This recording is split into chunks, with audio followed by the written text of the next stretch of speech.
the Arab tribes who lived just before the coming of the Prophet Muhammad sallallahu alaihi wasallam. When those Arab tribes would send an army to conquer another town, they would enter into various valleys and climb various mountains. Whenever they would descend into a valley, the Prophet ﷺ told us the jinn in the valley would flee. And that's normal. It's a normal reaction of a lot of animals, right? Just generally, if you come across a big army, even human beings, you come across, you're sat sort of in your little tent camping somewhere out in the park, and a huge army of people, heavily armed, sort of storming their way towards your tent, you're likely to get up and run. And that is the reaction of the jinn. However, what did these tribes used to do? They would settle themselves and camp in the base of the valley. And then they would raise up their hands and they would start to call and supplicate to the jinn. And this is something that is almost universally accepted in every culture, that there have been people in every culture, in every religion, who have worshipped the spirits, the jinn, the dead, whatever you want to call it. They have worshipped the jinn. So we see that throughout many cultures, and there are as many examples of this in Christianity and Judaism and Hinduism and Buddhism, of people who sought help and sought to call upon the spirits, call upon the jinn. So what used to happen when those jinn who had fled from the oncoming army used to hear the people calling upon them and supplicating to them and asking them for help, then they would realize that these people had a fear of them.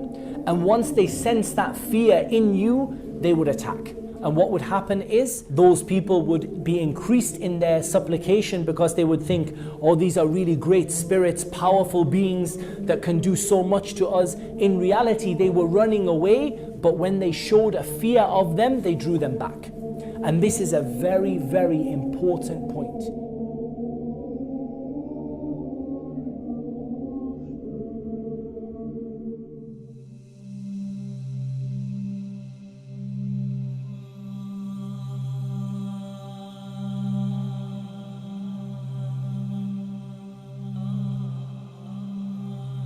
The jinn have certain abilities which may appear to us to be supernatural. And this is where we start to delve into the realm of the paranormal a little bit. And that is that the jinn clearly have abilities that to us appear to be supernatural. And this is where you get sort of the supernatural and the paranormal, and the lights flick on and off and the doors open and the windows open, there's nobody there. The jinn do have abilities that seem to us to be supernatural. But I want to actually get you away from thinking in this way. I want you to actually stop thinking of the jinn as all-powerful, supernatural, incredible beings. At the end of the day, when you see many different animals and they have an ability that you don't have, you see the greatness of Allah and the creation of Allah, but it doesn't surprise you. When I tell you birds fly through the sky, you don't get nightmares for 3-4 days. When I tell you that fish swim to the depths of the sea, it doesn't terrify you. So you shouldn't be surprised that there is a creation from the creation of Allah that is able to do these things. Some of them are able to fly, but the birds can fly, so that's no big deal. Some of them are able to sort of take different forms, and that's something that is different for us. But again, it's simply what Allah has given them the ability to do. And we see certain animals that are able to change their color, able to change their shape to a certain degree, that are able to camouflage themselves. And again, this is something from the creation of Allah, and it makes us recognize the greatness of God and the creation of God. But it doesn't necessarily terrify us, and it doesn't make us fall into paranoia and various other things. So we should be very careful with the jinn, that when it comes to the jinn, we recognize they are simply a creation from the creation of Allah. Just like the other creation that Allah has created, they have some things that they can do that we can't do, and there are some things that we can do that they can't do. Understand that the jinn do not deserve to be feared. And as soon as you show them fear, they will take maximum advantage of the fear that you show them. As soon as you start to show them fear, they will play with you, they will pull out all the tricks. I'm talking about the windows will open, the lights will go on and off, human beings start appearing left, right and center, things start floating, knives start flying, pots and pans start going across the room. This is when you show them fear.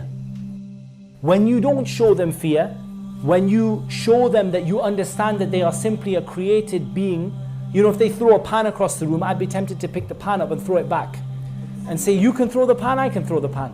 As soon as you do this, they will stop messing around, generally, and they will stop causing you, you know, these kind of creepy paranormal type things that happen. Generally, they happen when people give them more respect than they deserve.